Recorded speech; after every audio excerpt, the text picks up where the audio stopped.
Senator Tulfo, your time is up, no? You've been informed that your time is up. You've responded, but kindly respond again. Yusek Escobedo.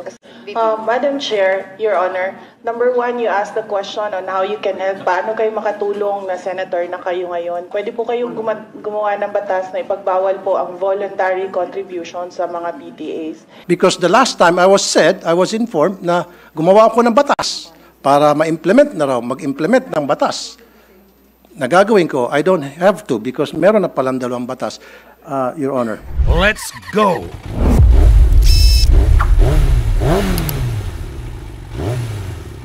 Sir, as His Honor had pointed out, it's a 1965 and 1969. No, the first one was 65 yata and 69 law. So this representation had to refresh herself on those laws, Your Honor.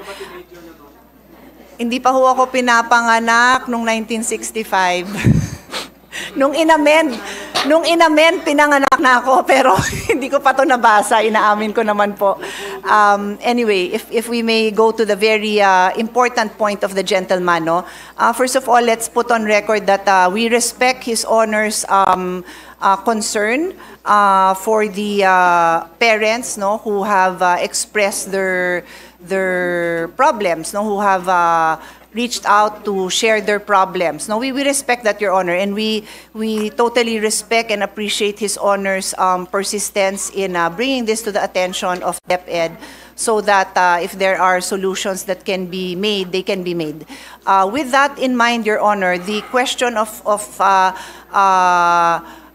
His Honor, if I may paraphrase it to be sure that I respond accurately, is meron namang batas na nagbabawal na magkolekta ang PTA. Tama ho ba ang intindi ko sa tanong? Is that a correct understanding?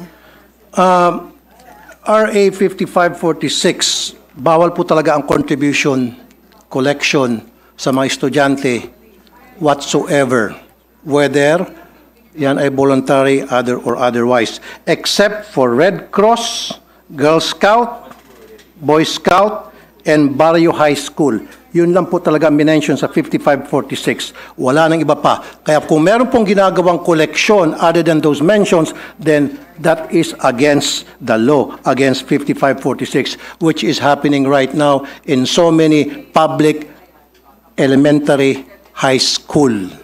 And marami pong lumabas na mga department order, and I can mention a few of them, na they're trying to circumvent the law para lamang matuloy yung gusto nila mangyari ng eskwelahan na kumolekta. Ang point ko lamang po dito, Mr. President, Your Honor, Madam, mag-implement na tayo ng policy. Meron tayong law, then dapat it's up to the executive para ma-implement itong law. Because the last time I was informed na gumawa ako ng batas para ma-implement na raw, mag-implement ng batas. Nagagawin ko, I don't have to because meron na palang dalawang batas, Your Honor. Yes. Your Honor, Mr. President, His Honor is correct in his paraphrasing or delivering the provisions of RA 5546 kung saan ho, and I will just read it, no, para clear, yes, ang maintindihan din ng mga kasamahan natin yung issue po na malapit po sa puso ng ating kasamahan. The Section 1 of RA 5546 states, the sale of tickets and or the collection of contributions in any form whatsoever by any person for any project or purpose, whether voluntary or otherwise, from school children, students and teachers of public and private schools, colleges and universities is hereby prohibited. Tama po, sir, no? Yan, Mr. President, yan po ang tinutukoy ng ating kasamahan. Tama po. Tama ho ba? I agree. Yes, okay. So, nung ako ho ay nakikipagdiskusyon sa DepEd, aware po sila dito na bawal talaga ang collections of contributions in any form from school children, students, and teachers. And that is why in their Department Order number 49 series of 2022, known as the Promotion of Professionalism in the Implementation and Delivery of Basic Education Programs and Services, prohibits DepEd officials and employees from seeking contribution, support, solicitation of any kind or any kind of intervention from non-DepEd entities. It goes on to say, likewise, the department implements a no-fee collection policy wherein no fees shall be collected from learners in kindergarten up to grade 4, while fees on certain memberships may be collected from learners in grade 5 and above, strictly on a voluntary basis, i.e.g. Boys and Girl Scouts, Philippine National Red Cross, Parent-Teachers Associations. So ito po yata, sir, ang implementing order na hinahanap nyo, Mr. President. Is His Honor, do I respond to His Honor's question by pointing out this DepEd order number 49? Thank you, Mr. President, Your Honor. Pero can a department order supersedes a Republic Act? Mr. President, in my humble legal opinion, this department order is consistent with the law. But I am very open to hear His Honor's concerns kung meron dito sa department order na inconsistent, kasi isa po ako sa naniniwala na hindi talaga dapat nagsusupersede ang isang department order. We are one with that, and I let the record show that the minority floor leader is nodding his head because for more than a decade, magkakasama kami always reviewing this department orders. Hindi ho tayo nagtotolerate na nag-e-exceed. So, nagkakaisa po tayo dyan, Mr. President. Pero dito po sa RA 5546, Mr. President, Your Honor, Madam, totally pinagbabawal ang any form of collections, voluntary or otherwise, except Red Cross, Girl Scout, Boy Scout, and then donors for the support of Barrio High School. And I have a definition of Barrio High School with me. Never did this RA mention about PTA. Yes, Your Honor.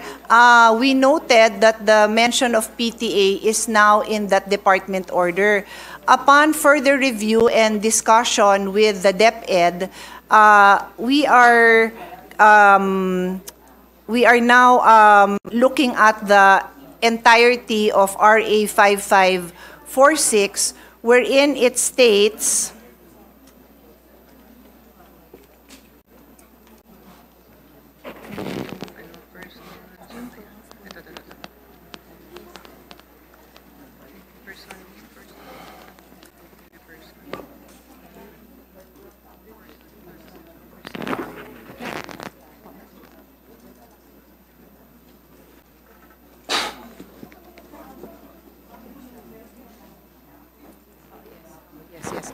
yes. Thank you. Mr. President, when we look at RA 5546, Section 1, and I will read it again, the sale of tickets and or the collection of contributions in any form whatsoever by any person for any project or purpose, whether voluntary or otherwise, from 1, school children, 2, students, and 3, teachers are hereby prohibited. So in the case of the PTA, Your Honor, what has been the policy of DepEd since 1969, just to be clear, it is not the policy of this administration alone, but since 1969, minana nila ang policy, is that there is a total ban on collection from the children, the school children, the students, and other teachers. But they recognize PTA as a separate entity that on their own have their own rules and guidelines, and may on their own come up with fundraisings that are voluntary in nature. Fundraisings. Okay. Well, just to be clear, Your Honor, that is my own choice of words, That's Mr. your own choice of President, words. yung fundraising. No? I use it generically po, Madam, Mr. President. meron ba diyang batas na kung saan, batas tayo, dinidefine ang meaning and function ng PTA? Alam niyo po ba yun? Dito sa RA 5546, Wala hong banggit Wala. ng PTA. Tama. Wala Pero po. I will ask DepEd if there are No, any don't other... ask DepEd. Ako You pong don't bahala. need to know. Okay. Ako nang bahala. Yes, Mr. President. PD 603, December 10, 1974, dinefine ang meaning ng PTA. At nowhere here na nagsasabi ang PTA pwedeng mangolekta.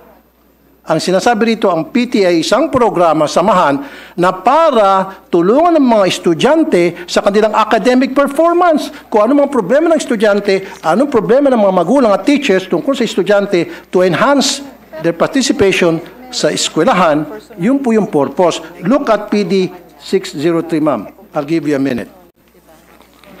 PD 603, December 10, 1974.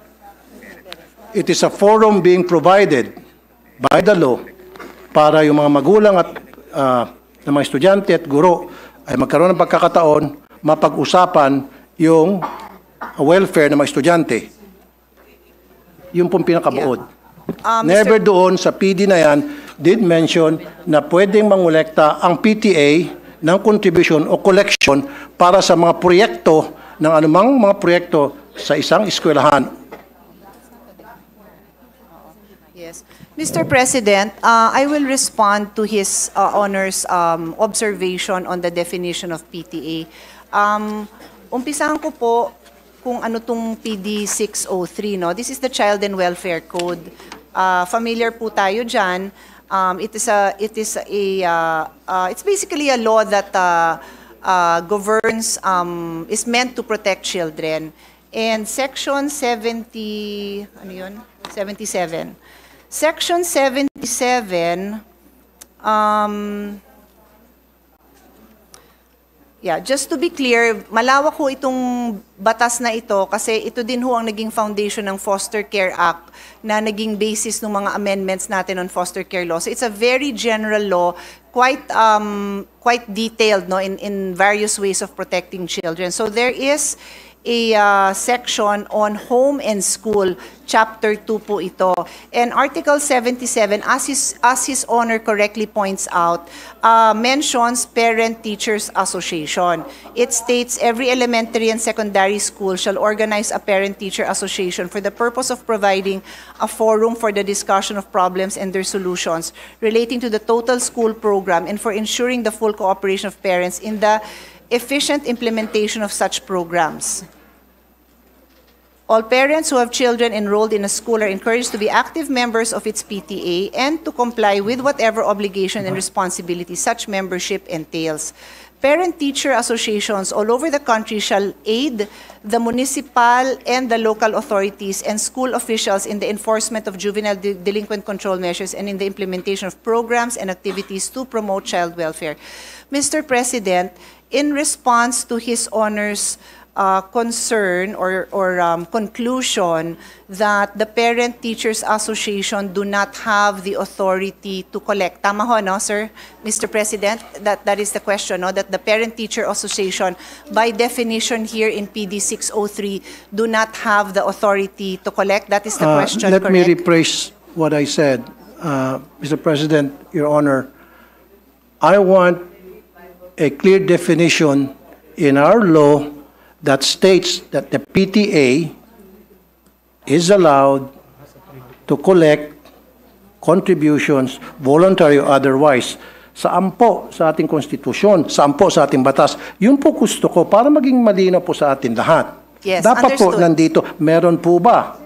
In fact, ang nakita ko lamang po, definition ng PTA, which is, sabi mo, very vague, general, is PD 603, pinakamalapit. However, dito sa PD 603, hindi po sinasabi na ang PTA ay binuo para mangolekta sa mga estudyante ang mga eskwelahan. Mr. President, Your Honor, Madam.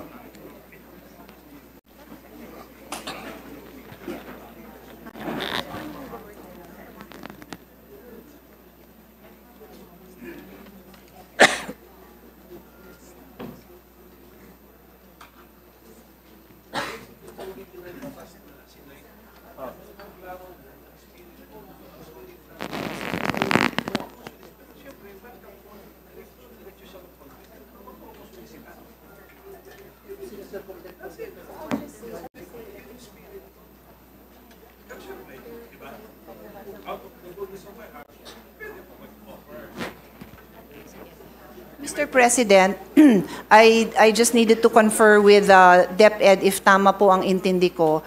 So in Article 77 of PD 603, which I had just read into the record, as I said, it states there that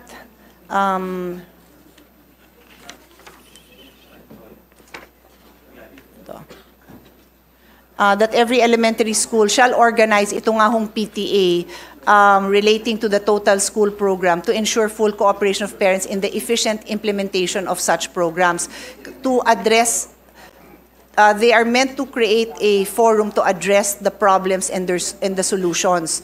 So the practice of DepEd has been to support to allow the PTA to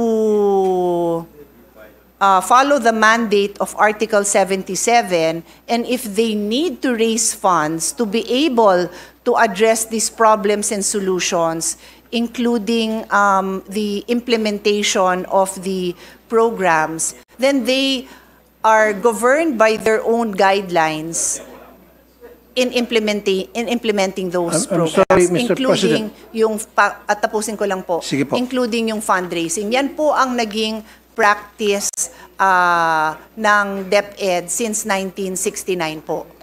Practice is different from what the law says. You can practice anything you want. Pwede mag-practice ang DepEd. Lahat ng klaseng practice na gusto nila. Pero dapat nandoon sa batas. Pero kung wala sa batas yan, then yung practice na yun ay labag sa batas. There is actually, Mr. President, no sandali po. prohibition. Sinabi mo kasi, Madam, fundraising. So pwede mag-fundraising ang DepEd.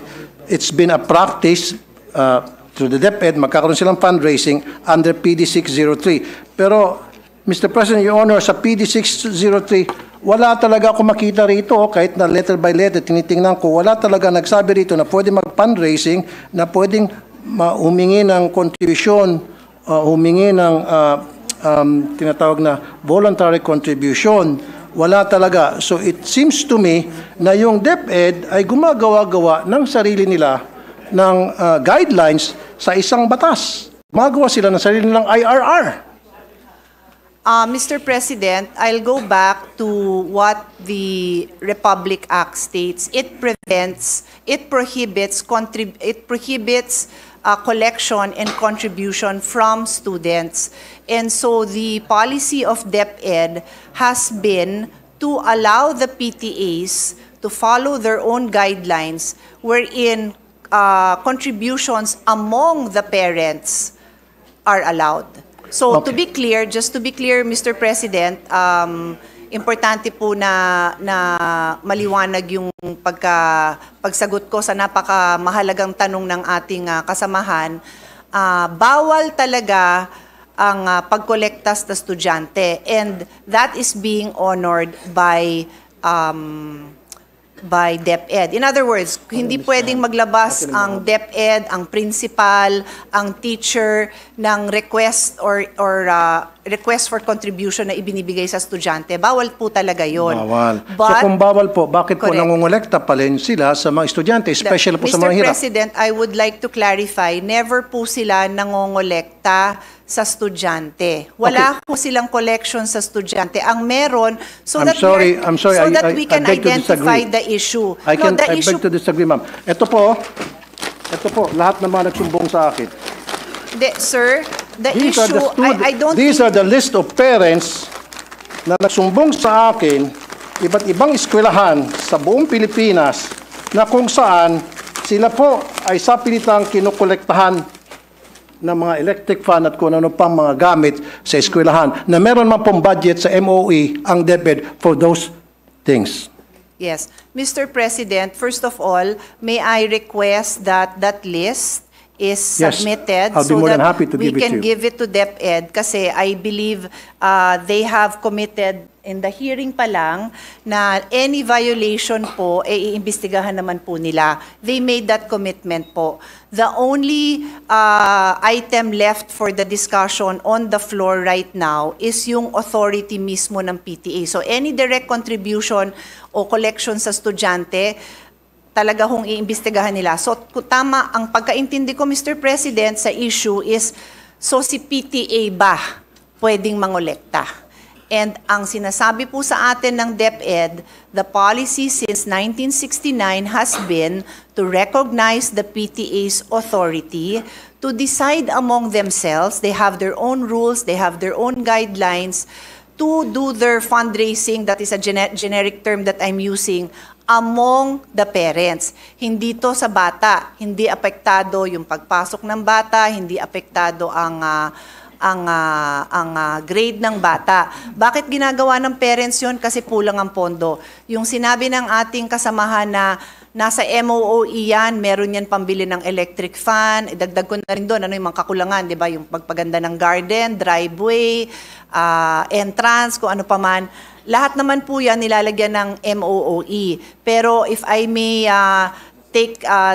call the attention of our chairman, talaga naman wala na ho tayo, nagbibigay ho tayo ng maraming pondo, but hindi ho talaga nakokompleto, no? In fact, ako na magsasabi, because baka may magtanong, yung mga repairs, no? Pagpalagay mo ng may electric fan dun sa loob ng classroom, o di kaya yung picture na pinakita ni Senator Bongo, medyo bumagsak yung kisame, lahat po yun falls under repairs of basic facilities.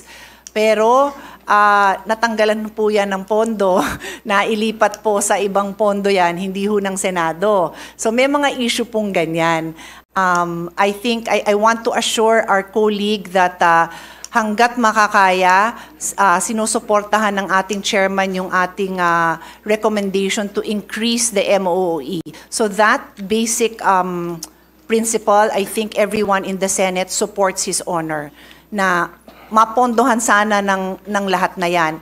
So, remaining na lang po yan kung ano ho, hanggang saan ang kakayahan ng PTA to among themselves decide to fundraise parent to parent. I cannot add to my answer kasi yan po ang policy. Hindi ko naman po kayo bobolahin, Mr. President, na iba yung policy. Yan po ang policy na ginagamit po nila. So kung may recommendations, suggestions ang ating kasamahan, this representation is happy to relay at nandito naman ang DepEd para pakinggan ang mga suggestion ng ating kasamahan.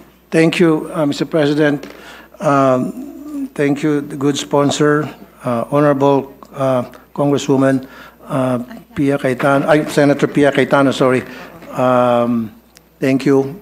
Pero gusto ko lang pong balikan, Mr. President, Your Honor, yung sinabi mo, it's been a long time practice.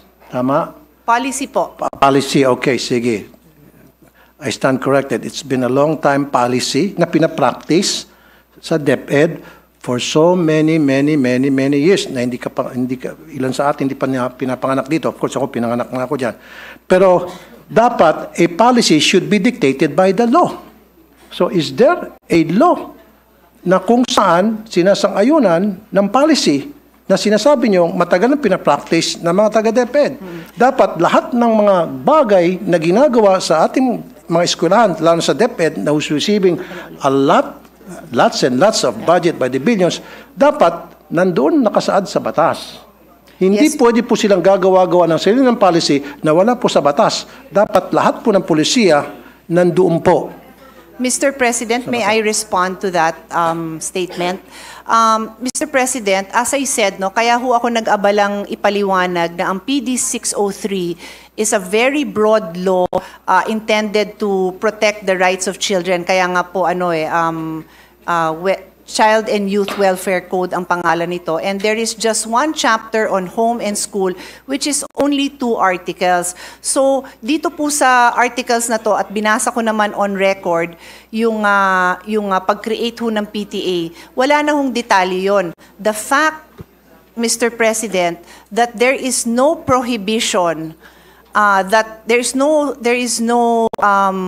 provision that specifically or expressly prohibits the PTA from engaging in certain acts to pursue their mandate. Yes, there is. Mr. President, if I may just continue. My statement is the fact that there is no provision that expressly prohibits the PTA from pursuing their mandate is in itself an accepted principle that there is no violation. It is a rule of statutory construction that what is not expressly or impliedly prohibited by law may be done. So yan ho ang ating statutory constructions when it comes to prohibited acts. So pag sinabi po natin bawal ito, then we need to produce that law that prohibits it. And so we do have yung dalawang RA na binanggit naman ng ating kasamahan. Meron nga hong RA na nagbabawal. Yes. But that is why I have been repeatedly explaining that since 1969, ang implementation ng ating DepEd dito, they believe that they have been implementing this in the true spirit of the law na nagsasabing bawal mangolekta sa bata. They cannot collect contributions from school children, students, and teachers. Yun ho ang specific wording of the law. Exactly. Sige, pagbigyan ko po, I yield my floor to the Mr. President, majority and minority Yes, leader. Minority Floor Leader. thank you. With the permission of my colleagues. The good sponsor mentioned statutory construction, which I used to teach in law school. We have to harmonize, and I'm thankful for the discussion. At least we brought out the RA 5546, and then Article 77 of the Child and Youth Welfare Code. Okay. Kung makikita po natin, yung RA, bawal mangolekta sa bata. Okay. Actually, sino kinokolektahan mo kung nangongolekta ka sa bata of elementary school age? Hindi ba magulang din? So if you look at the spirit of the law, bawal mangolekta sa bata at sa kanyang magulang. Ang proviso sa dulo, kung out of the goodness of the heart of the parent, willingly, without any prompting or solicitation, magdodonate siya sa school, hindi bawal yun. Okay. And then, if you look at Article 77, shall organize the PTA, in-enumerate ngayon yung purpose ng PTA. Wala po dun because it should solicit funds to financially help the school. Wala rin po dun sa Article 77 yun. So if we harmonize the two provisions, not only looking at the letter but also looking at the spirit, I would tend to agree with the point of our interpellator, Senator Tulfo, na bawal.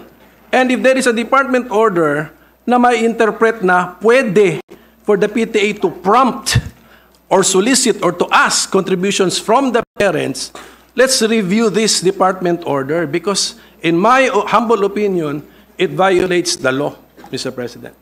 So thank you for the time, sir. Thank you, Minority Leader.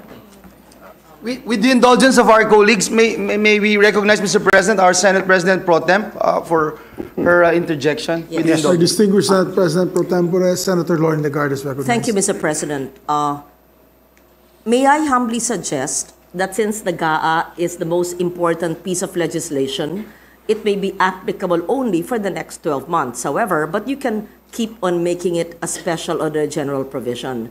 If it is the advocacy of the good gentleman, the interpellator, and if the vice chair and the chair would agree, then perhaps a draft of a special provision to reiterate an old law or a policy that may be general but may apply to that may be reiterated in a special provision for the DepEd budget to use a better word, prohibit, not encourage, no forced contribution when applicable, when reasonable. I leave it to you how to draft it. If, based on the conversations, discussions I've been hearing, while it is a very important thing and there are many other issues in the education sector, perhaps the way forward for the solution would be a special provision, if the chair and the vice chair would agree. That would refer to policies, department orders, and the old law from the 1970s, which I heard. So that's my humble suggestion, Mr. President. How that provision will sound, will be drafted, I leave it to the body. But it may prohibit or not, at least not encourage the contribution, especially from the poor families. Libre na nga ang matrikula, pero kung yung hinihingi ng contribution ay higit pa sa libreng matrikula, kawawa rin naman. So pwede natin gawin parte yan ng ating batas na ginagawa. Thank you, Mr. President. Yeah, thank you, Senator Lauren Legarda. In fact, if I may quote Yusek Poa, sabi niya nung last hearing, doon naman po sa overall efforts, as you know, school-based feeding program is actually one of the ways na hindi napapansin, pero ito po yung ways to prevent yung ating mga dropouts, unquote. And I agree. And that's very commending. Pero it defeats the purpose na para hindi po magkaroon ng dropout, para ma-entice yung mga magulang na mga mahirap, na mga estudyante, mga mahirap na magulang na may mga estudyante, na papasukin sa eskwelahan ng kanilang mga estudyante dahil wala nang mga kain sa bahay. Di ba? Para naman mabusog pagdating sa eskwelahan. Pero pagdating naman sa eskwelahan, kokolektahan mo ng kung ano-ano. Then, yung iba pa nga sa kanila, yung mga sumbong sa akin, Sir, naglalakad na nga lang po ako, 2 kilometro, kasama pong aking tito. Wala po akong pampamasahe. Pudpud na nga po yung aking tsinela, sapatos. Pagdating doon sa school, ini-expect kami po ay magbigay ng para sa electric fan. Ito pa po, para sa kalaman na marami. Kuminsan, pinapahiya pa po yung mga estudyante. Nagkakaroon po ng group chat. Nakalista doon sa group chat, sino-sino yung mga nagbigay at sino-sino pa hindi nakapagbigay. So yung mga hindi nakapagbigay, peer pressure, it's either gagawa ng remedyo para makapagbigay, masama sa listahan, matanggap ng grupo, or hindi na lang papasok kasi napapahiya sila, magda-drop out na lang. Sayang yung feeding program. So what I'm trying to say here, Mr. President, napakasimple lang naman eh. Okay lang may PTA. In fact, wala akong wala akong against it sa PTA. Use it properly. Dapat yan, talagang nababantayan ng DepEd. Dapat yung PTA, gamitin lamang yan para pag-usapan po yung pong mga problema ng mga estudyante at mga guro para tingnan at i-monitor yung mga activities ng mga estudyante, yung kanilang academic performance. And this is the truth. Your Honors, siguro meron kang estudyante sa public school, may anak ka ba? Maybe wala. Or maybe may staff ka na nag-aaral sa public school because marami akong staff nag-aaral sa public school here in the Senate saka sa RTIA at lahat sila nagsasabi na talagang pinipilit yung kanilang mga estudyante magbigay sa contribution. Pag hindi ka nag-contribute, anong consequence? Hindi ka na maging paborito ng teacher. Ikaw ay pwedeng maiwan, ikaw ay mag-scrub ng sahig. Ikaw ang mag-erase ng mga nakasulat sa blackboard. Marami pa pagawa sa iyo. Pero kung ikaw nag-contribute, go home ka na, maganda pa ang grades mo. Yan po ang madalas na mangyari sa iba't ibang mga eskwelahan. At yan po ay documented. At yan po in-interview ko po lahat ng mga staff ko na may mga estudyante sa public school na nire-require po talaga sa PTA pa lamang, binoboto na agad kung ano yung mga pwedeng ma-contribute, ano pwedeng may ayos sa eskwelahan. Just imagine, Mr. President, Your Honor, every single year, kailangan mag-contribute ang mga estudyante para sa electric fund.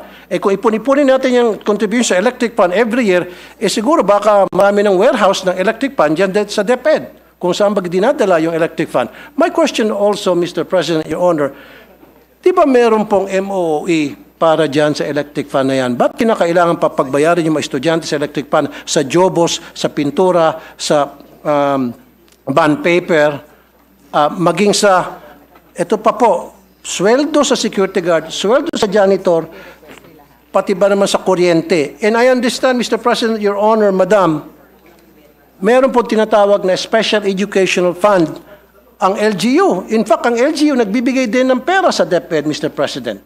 Sana pupunta yung SEF.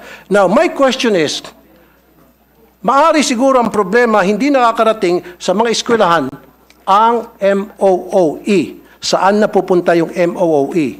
Kailangan siguro i-audit natin yung MOOE.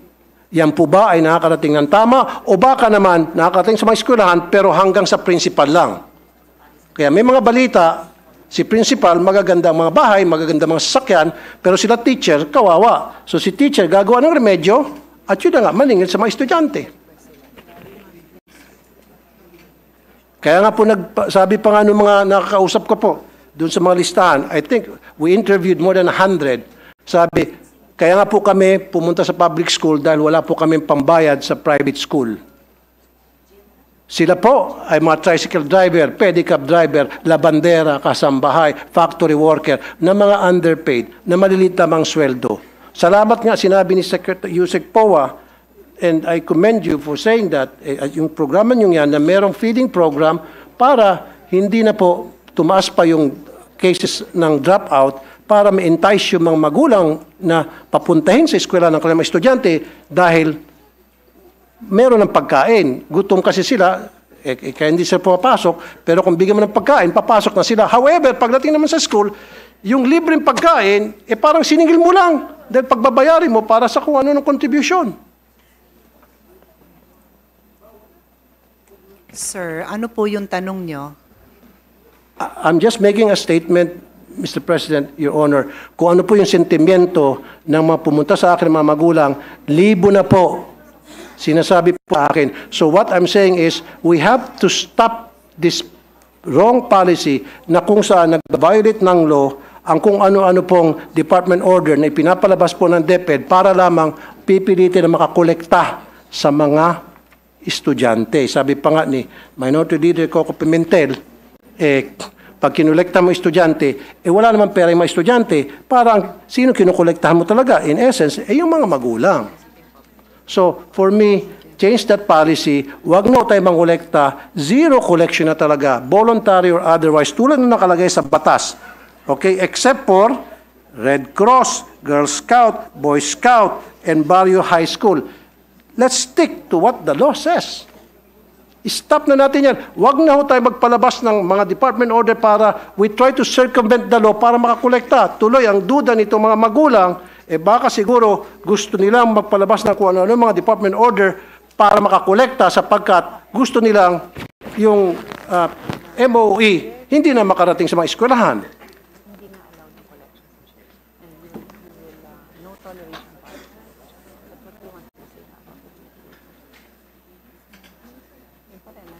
Now, may I add, Mr. President, Your Honor, kung sasabihin nyo lang sa akin ngayon na kayo po ay mag-i-issue ng department order telling all schools under DepEd, let's stick to 5546, period. And I will sit down. Otherwise, kapag hindi, magpipilit kayo, abutin tayo dito hanggang madaling araw. And I will not stop because I know I'm right.